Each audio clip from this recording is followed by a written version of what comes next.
لما جاءت المرأة الغامدية إلى النبي صلى الله عليه وسلم وقد زنت، وقالت: يا رسول الله زنيت فطهرني، أعرض عنها.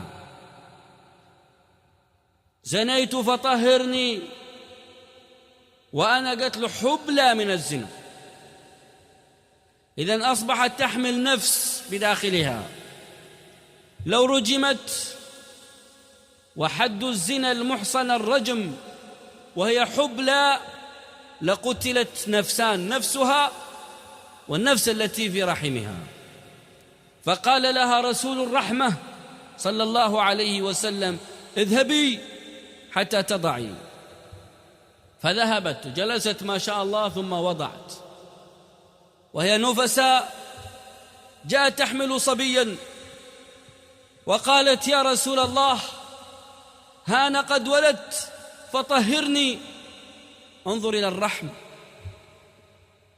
النبي صلى الله عليه وسلم ينظر إلى الطفل في يدها من له، قال: اذهبي حتى ترضعيه وتفطميه، اذهبي فأرضعيه حتى تفطميه، يعني 2 سنين. فذهبت وأرضعته، والوالدات يرضعن أولادهن حولين كاملين لمن أراد أن يتم الرضاعة،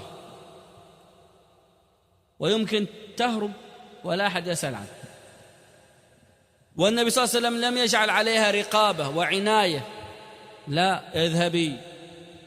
لو ذهبت من الأولى ما عليها شيء، ولو ذهبت ووضعت ولم ترجع ما عليها شيء، ولو ذهبت وأرضعت وأفطمت ولم ترجع ما عليها شيء، لكنها مصرة على أن تطهر.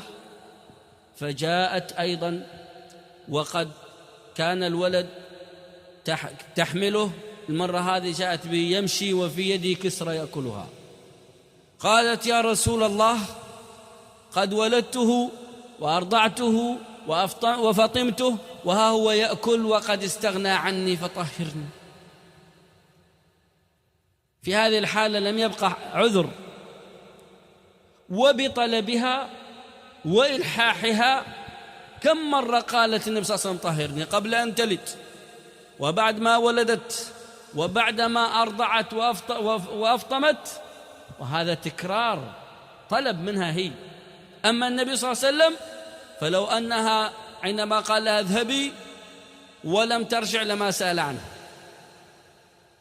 ولو أنها أيضا في المرة الثانية عندما ذهبت لترضع لم ترجع لا يسأل عنها، لكنها كانت تأتي بنفسها. فانظر إلى الرحمة. هذه المرأة بعد ما بدأ الرجم تطاير بعض دمها على بعض الصحابة، فقال كلمة،